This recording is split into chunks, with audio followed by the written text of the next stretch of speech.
I hadn't expected anyone to knock at midnight.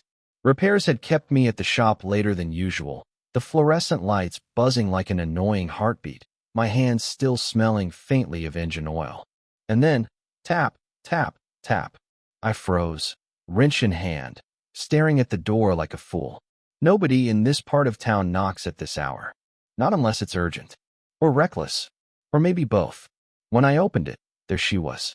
The dim light from the hallway caught her just so, highlighting the silver streaks in her hair, the faint crease between her brows, the way her coat hung loosely around her shoulders, almost like she wasn't trying but somehow had pulled it off anyway.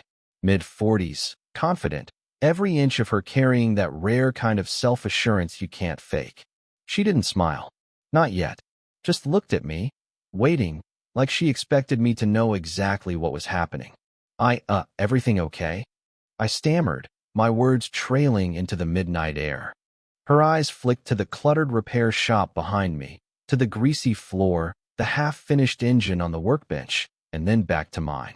A small, almost imperceptible smirk tugged at the corner of her lips. "I need a favor," she said, voice low, casual, but with a weight that pressed against my ribs. I nodded before thinking. My throat was dry. She moved past me without a word, brushing against my arm. Just for a second, nothing more, and I felt it anyway. A spark, like static electricity running through the air. I caught myself staring at her longer than I should have, wondering if she noticed. She leaned over the workbench, examining the scattered tools, then straightened, smoothing her coat. Her fingers lingered on the edge for just a moment longer than necessary. I wanted to reach out, but I didn't. I just watched, trying to read her, trying not to seem like I was reading her. "I didn't know you were still open," she said finally, tilting her head, that small, teasing gesture that made me forget words. I cleared my throat, tried to reply, but it came out as a useless, "Yeah." Sometimes, there was a pause. A long one. Too long.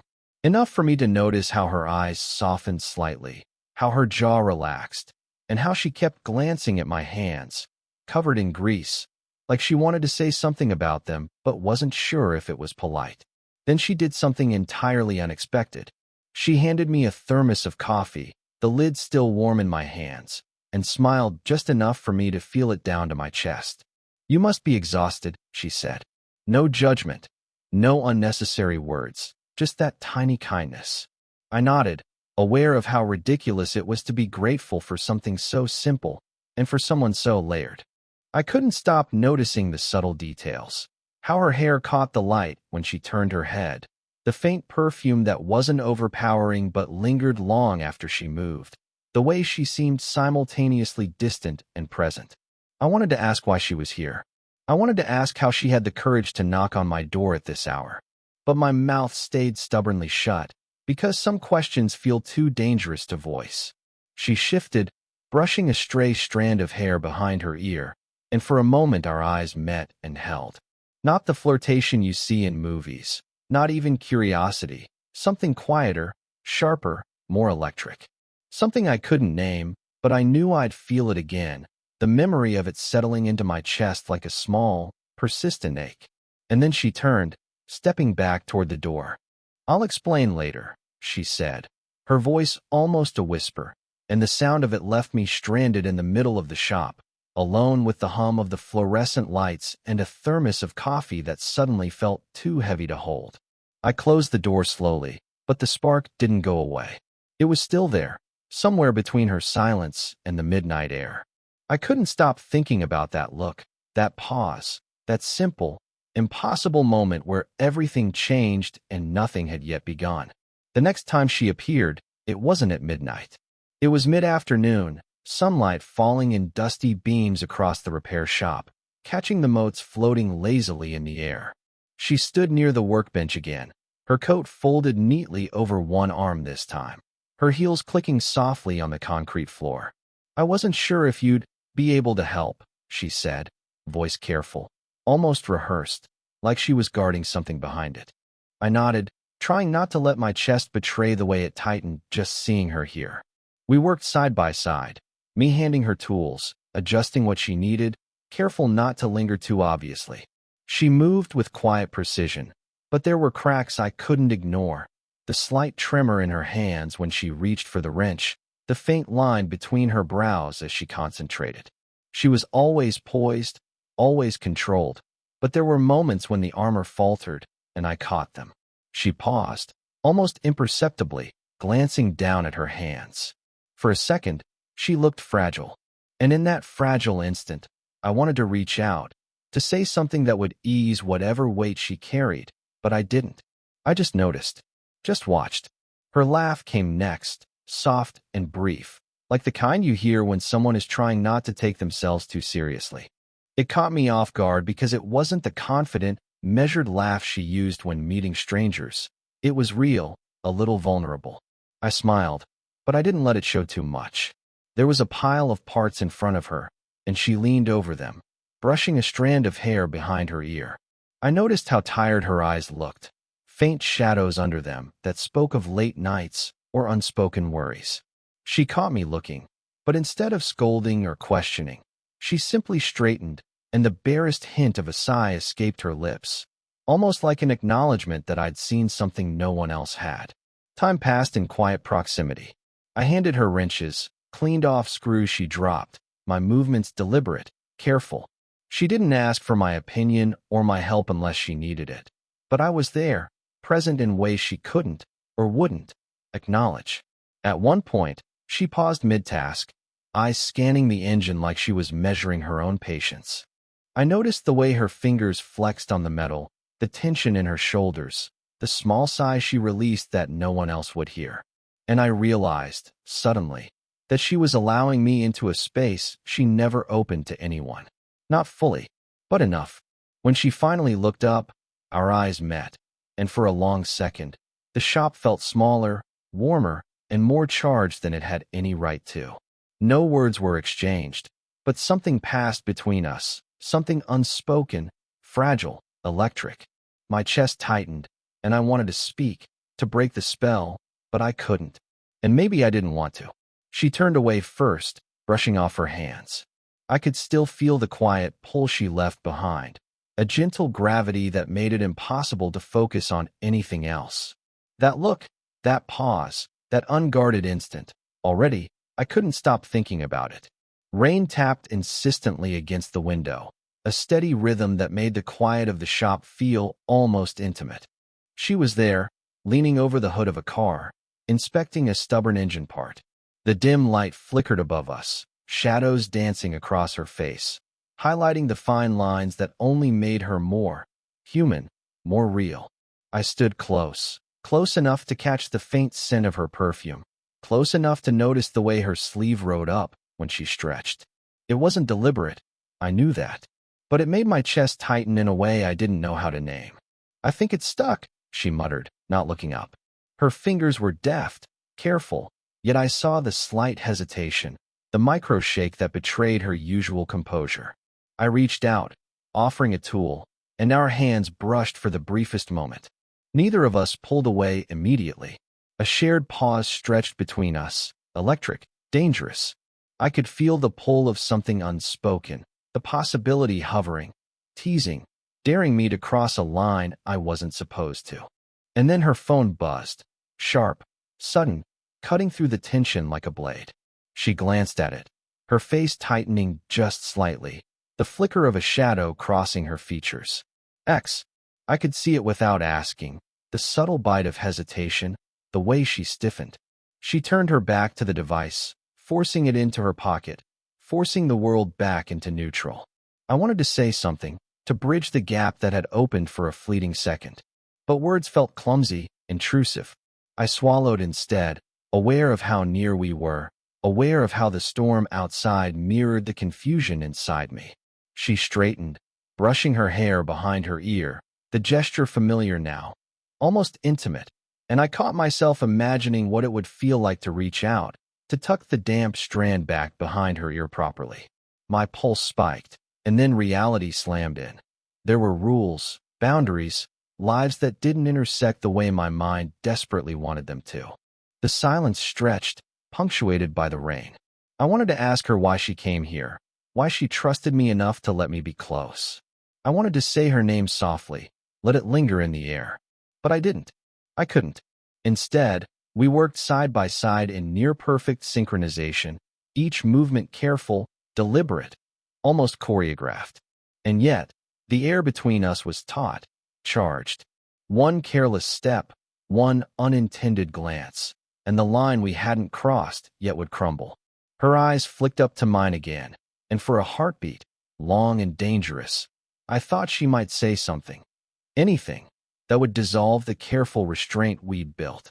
I leaned slightly closer, almost imperceptibly, my breath catching in the still air, and felt the gravity of that unspoken possibility pressing against my ribs. And then she shifted, stepping back just enough to keep the world intact, a faint smile tugging at her lips that didn't reach her eyes entirely. But the pull lingered, tangible, leaving me with a single, insistent thought. Almost. The shop was quieter than usual. The rain had stopped, leaving streaks of water along the windows, faint reflections dancing in the dim light. She leaned against the workbench, arms crossed, staring at nothing in particular. I lingered nearby, unsure if my presence made her uncomfortable or if it was exactly what she needed. "I don't know why I keep coming here," she said finally, voice low, almost swallowed by the hum of the old fluorescent lights. Her eyes didn't meet mine. They stayed fixed somewhere beyond the cluttered shop. I swallowed hard, feeling the sudden weight of the unspoken between us. "Because you trust me?" I offered, carefully, almost hoping I was wrong. She let out a humorless laugh. "Trust, right." She tilted her head, brushing a hand over her forehead, as if the motion could wipe away the confusion in her chest. "Or maybe I just like having someone see me. Really see me. Even if it's wrong." I froze at the words. Wrong. That single word carried everything. Hesitation, desire, fear, restraint. I wanted to ask her to clarify, to name the dangerous thing hovering between us, but I didn't. I only watched, taking in the way her fingers flexed on the edge of the bench, how her shoulders tightened, how the slightest tremble betrayed the control she fought to maintain. "Do you ever feel like you're moving in the wrong direction?" she asked after a pause, voice barely audible, eyes finally meeting mine for a fraction of a second. The honesty in that fleeting glance cut through me. I wanted to say yes, to reach out, to tell her that the pull I felt was both inevitable and terrifying, but instead, I stayed silent, letting the words float between us unsaid. She looked away again, her jaw clenched. The silence stretched, thick and charged, louder than any conversation we could have had. Every creak of the floor, every drop of water from the roof, seemed amplified, as though the shop itself was holding its breath. "I don't even know what this is," she murmured, and the words hit me like a shard of glass. Confusion, longing, fear, they were all there, tangled together in a voice that was at once strong and fragile. I stepped closer, careful not to crowd her, just close enough to share the same air. "Then maybe we just see where it goes?" I said softly, almost questioning myself, almost pleading. She shook her head slowly, a faint smile that didn't quite reach her eyes. "It's not that simple," she said, voice breaking slightly, betraying the crack in her armor I hadn't seen before. She paused, fingers trembling against the wood. "I'm tired of pretending I understand it." And then she said something that I couldn't shake, a confession she didn't fully mean to voice. "I don't even know if I want to." The words hung in the air, heavier than any touch could have been, leaving me staring at her, heart thudding, unable to speak, unable to move. I realized then that nothing between us would ever be normal again. Every glance, every pause, every shared silence had shifted something irrevocably. She turned abruptly, heading toward the door, leaving the shop brighter than it had been in the last hour, but emptier at the same time. I watched her go, and all I could think was, I couldn't stop thinking, and I wouldn't know how to ever start again. I was wiping grease from my hands when she walked in again, a little later than usual, rain drizzling faintly off her coat. She held something in her hand, a folded envelope, worn at the edges, the kind of thing you keep hidden until you can't anymore. "I found this," she said, voice quiet, almost like she was testing it on me before letting it exist in the air. She hesitated, looking down at the envelope, then back at me, eyes shadowed with a weight I didn't recognize at first. I stepped closer. Found it where? I asked, trying to keep my tone casual, though my chest tightened instantly. In my things. Old things, she murmured. Her fingers flexed around the paper, knuckles whitening. It's from someone I shouldn't have kept thinking about. I nodded, letting her take her time. There was no rush here. The shop smelled faintly of oil and coffee, and the quiet made everything feel raw, fragile. She sighed, almost inaudible, and the first flicker of vulnerability broke through her carefully composed exterior. He left me, she said, eyes on the envelope again. Not badly, not cruelly, just gone. And somehow, I've carried it all these years. Thought I had moved on. Thought I didn't care anymore. I didn't know what to say. I just watched quietly. There was something almost sacred in this revelation, like she was giving me a fragment of herself she rarely let anyone touch. I reached out, gently nudging the envelope toward her. Sometimes we hold on to the wrong things. But maybe that's how we know what matters now. My voice was softer than I intended, but it didn't matter. Her lips parted, eyes catching mine for a fraction of a second longer than necessary. Then she laughed softly, almost a breathless exhale, more at herself than at me. Maybe you're right, she said, though I could hear the tremor beneath the words. Maybe I'm just afraid I'll feel this again. I nodded, trying to measure the gravity of it, the quiet impact of someone trusting you with old pain. My fingers brushed hers for a second as I handed her a wrench, and she didn't pull away. Just a subtle, lingering contact that made the air between us heavier, warmer, more charged than it had been before. She unfolded the envelope slowly, revealing a yellowed photograph inside. The edges were curled, faint pencil marks on the back. I recognized the look in her eyes instantly. The same look when someone remembers a loss, when memory crashes back with a tenderness that hurts and heals simultaneously. I never wanted anyone else to see this, she whispered, almost to herself, not quite acknowledging me. I stayed close, silent, because sometimes presence says more than words ever could. She folded the photo carefully, sliding it back into the envelope, then tucked it into her coat. For a long moment, she stared out the rain-specked window, shoulders tense, jaw tight. And then she exhaled, a little sigh, barely audible, carrying something seismic without ever being loud. I realized then that this quiet revelation, this brief letting down of walls, had shifted everything between us. Not suddenly, not explosively, but in a way that made the space we shared impossible to ignore. And as she looked back at me, a tiny, almost imperceptible smile tugging at her lips, I understood. Some things could never be the same again. The shop smelled faintly of engine oil and wet pavement, the aftermath of the afternoon drizzle still clinging to the windows. She was there again, sleeves rolled up, hair slightly mussed from the wind, eyes tired but sharper somehow, like she'd been thinking through things she didn't say aloud. I handed her a rag without a word, and she accepted it, fingers brushing mine briefly.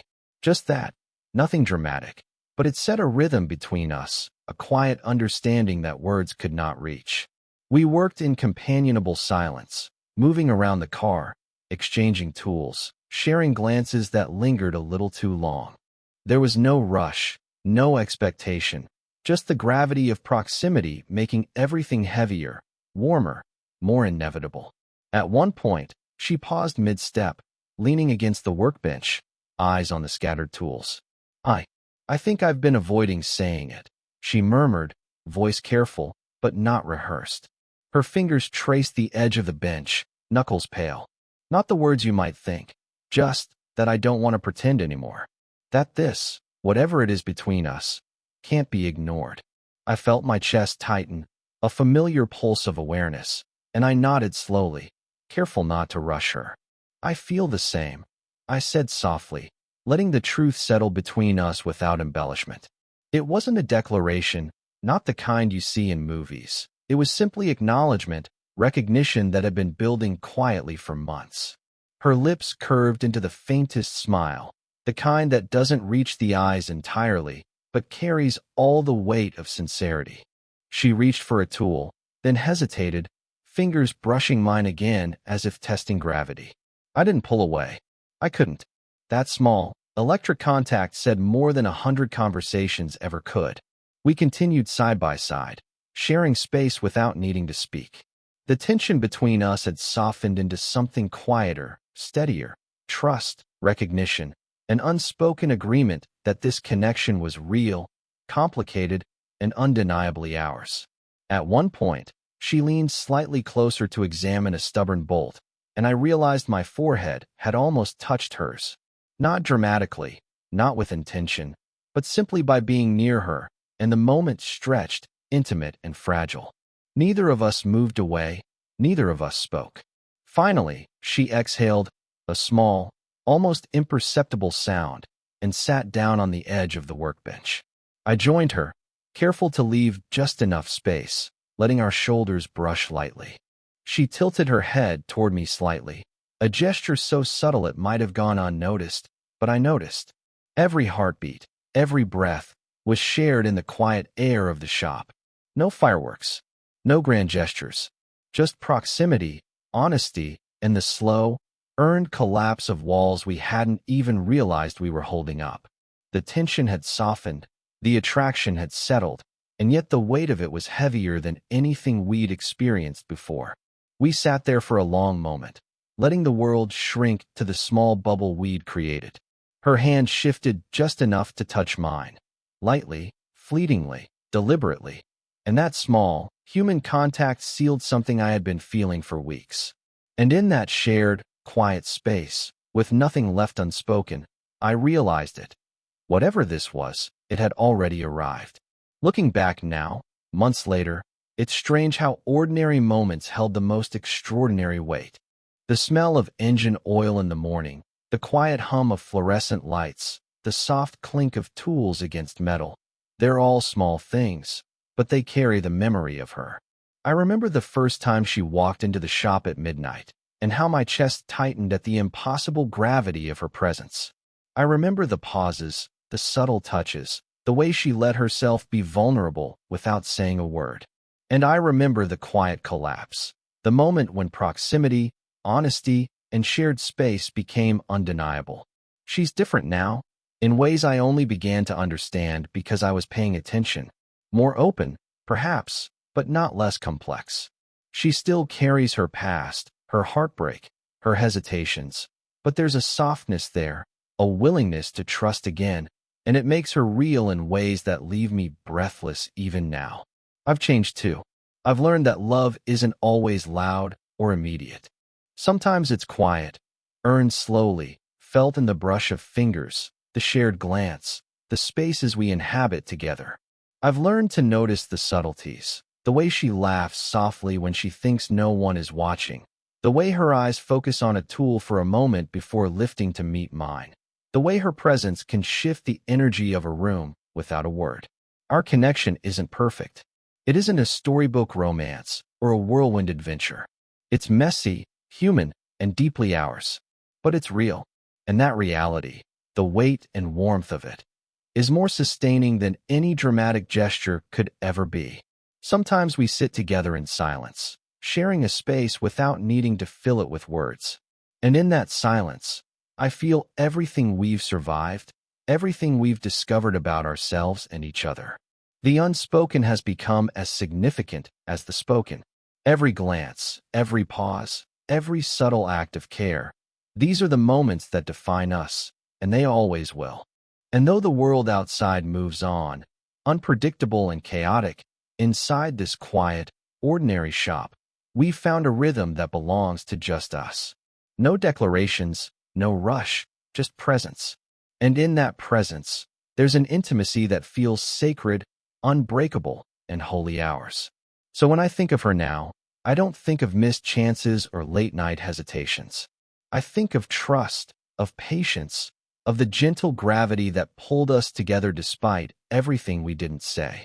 I think of the way love can arrive quietly, softly, and insistently, without a single word spoken, yet impossible to ignore. And if this story made you feel something, let me know in the comments. Would you want more stories like this?